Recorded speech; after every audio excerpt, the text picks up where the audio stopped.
I am the Minister of Education, Arts and Culture in Namibia. But I'm coming from a background where I am a teacher by profession, through which I have grown up to the level of secondary school principal before politics has poached me in 2004 to become full-time and to become the governor of Hardap region. I have been appointed by His Excellency, the President of the Republic of Namibia, Dr. Hage Gottfried Kenkop, to supervise and to take charge of the Ministry of Education, Arts and Culture in Namibia. Since independence in 1990, the government of Namibia has made great strides in terms of making Namibia the country we have been dreamt of, the country we have been desiring, and the country that we wanted to live in. It's completely a stable, peaceful, progressive country where we are every day trying to make it the best in our ability to give the necessary services to the Namibians.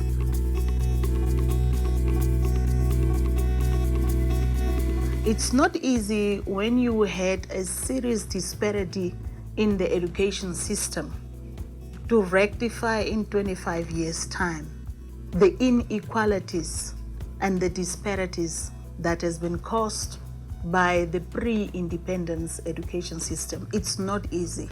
The Namibian education system has to be considered within the context of its historical background. We know that Namibia was colonized by South Africa, and education in Namibia was based on racial lines, in which we had 11 Bantu education administrative units for education, which actually aimed at educating us to be of low quality. It was not an aim to educate us to compete internationally with other education systems. Under the current system, we are trying to distribute the cake equally amongst all Namibians. We want to bring those schools that has been under-resourced under the Bantu education to the level of the previously advantaged, and that is a tall call. In 2011, the annual census recorded that we had a total population of 2.1 million people. And from that, we had 600,000 of school-going age. That is now the children between 7 and 18. The issue of gender differences, one needs to look at our historical background in terms of the causes of gender inequality, which is rooted in the socio-economic setup that we have, as well as the political arena in which male and female were basically treated unequal and of low status in the past. And if one looks at the education system in terms of what the gender differences were, one would look at unequal access to schools, unequal access to opportunities, unequal access to scholarships and other opportunities. We are fortunate at our school that we have Fawena that trained us in identifying and addressing gender differences. So when it comes to teaching, for example, we have responsive pedagogy, which means you identify the girl child and the boy child and the style of learning. And then in your planning, you plan in such a way that both benefit from that. And we also try to break down the gender stereotype, which comes from the socialization in the community. So in the community, boys have got different certain roles, and the girls have different roles to play. When they come to class, they also want to bring in that. So at the school, we are trying to make them realize that a boy can do what a girl can do, and the other way around. So we bring this up so that we can break down the gender differences.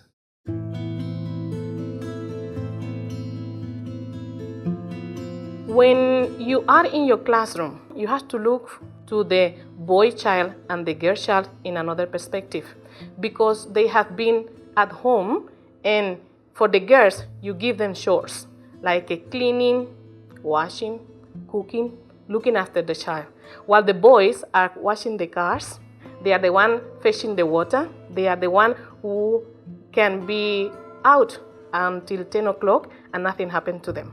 Now what happened here in the school? We are trying to integrate them. We are sitting the boys and the girls together. We are giving the same activity for both of them. And we teachers, when we mark any test, any examination, we don't differentiate. If not addressed very well, you find that the girls will always tend to take a certain path in their career. For example, they will go for certain courses that they were socialized in. It's like, okay, you have to be a nurse if you are a girl, and you have to be a doctor if you are a male. So those are the things that we try to break down. And at our school, it has worked so well that most of these careers, engineering, medicine, are taken up by girls. Even performance also, the girls tend to, they are too empowered actually, that now we are thinking of looking at the boys also so that they can have a balance.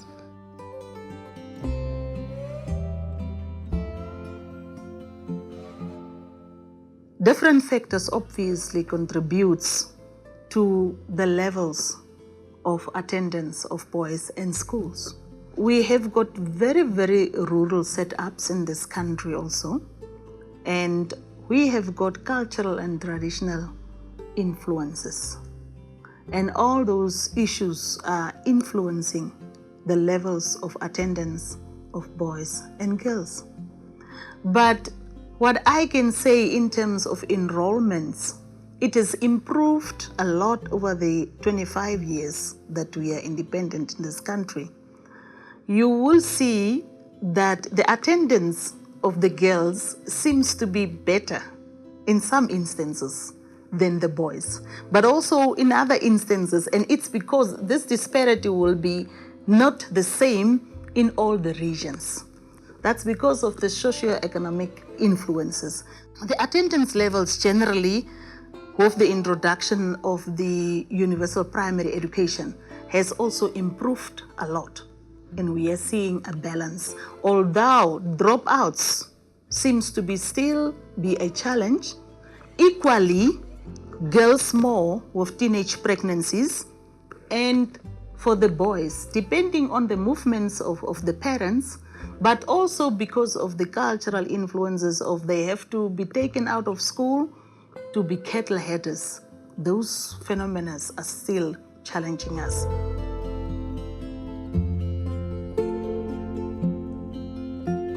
I think at the family level, parents have also realized the importance of educating their daughters. So they freely send them to school, they pay for their school fees, they make sure that their needs are catered for. So there's no need for a girl to say, no, I'm not going to school because my mom didn't pay school fees, or I'm not going to school because my parents think in our tradition, education for the girl child is not important. I think debates like that no longer holds water.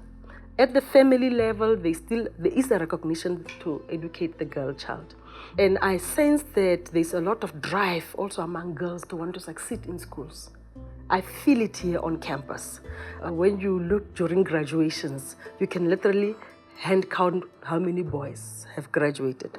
So I don't think there is anything in terms of a method that is taking place at school other than people leveling the ground, so that if a boy comes in and a girl comes in, they can equally compete. And I think it is that willingness of the state, the willingness of the family, the willingness of both the boys and the girl to want to learn, that has shifted.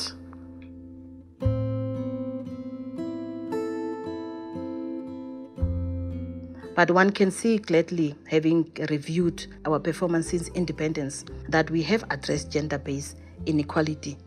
And I want to refer here to two areas.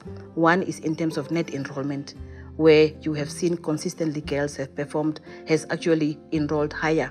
We can also look at gender parity in terms of the number of boys versus girls that enrolled in secondary, in pre-primary education.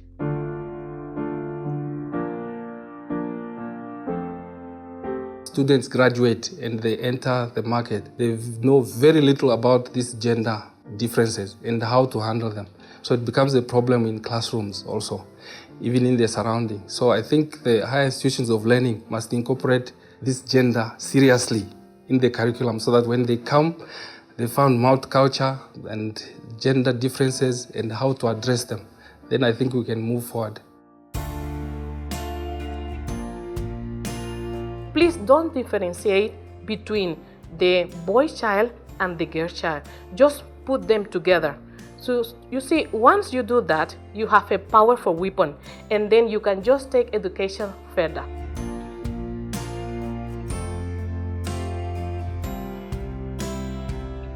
I must say that Namibia is in fact a member of UNESCO and is also a signatory to many international conventions. We have recently participated in the World Education Forum, which aims at improving the education outcomes. Also, our head of state, His Excellency, the President of the Republic, Dr. Hage Gotfried, attended the United Nations special session on the Sustainable Development Goals, because we are moving from the Millennium Development Goals now into the Sustainable Development Goals, that's 2015 and beyond.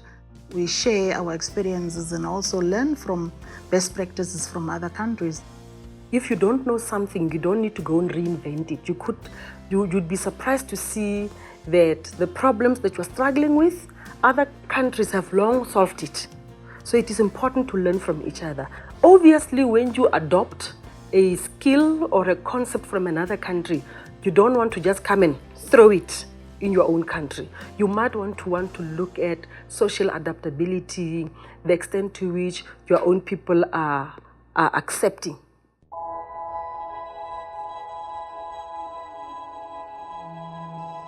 After I have traveled in all the regions of this country to familiarize myself with the real state of education in Namibia, and after I have realized that the challenges that we are having in education is bigger than what we think, I have come up with an idea that I'm calling Friends of Education Special Initiative in Namibia, FANCY.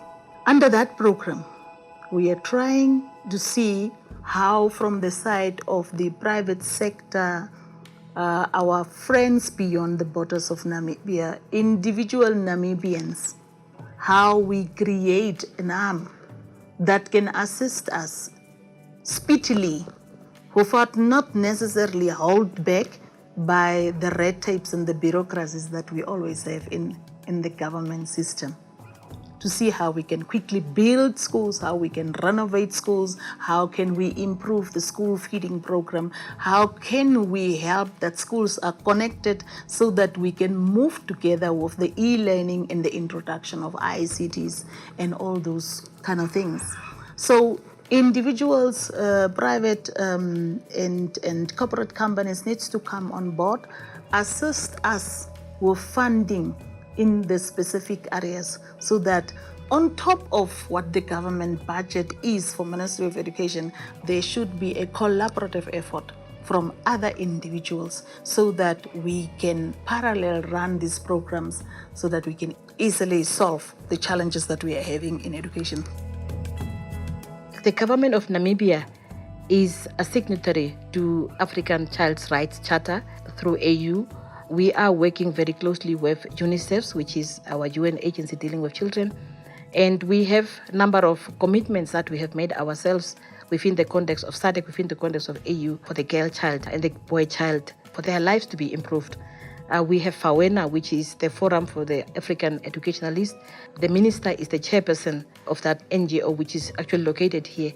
And they have specific programs that are dealing with supporting children, girls and boys who are from vulnerable communities, especially in terms of upgrading the skills of the girls and boys in mathematics, science and technology, because these are the subjects that are very critical for reaching Vision 2030.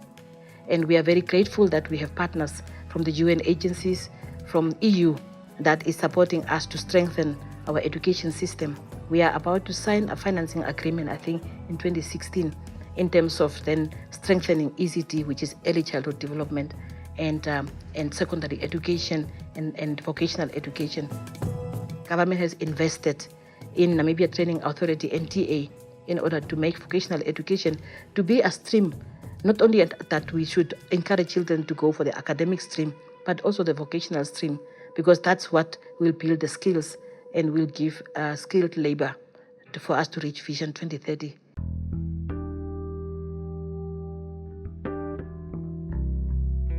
Education, as far as Namibia is concerned, is a right.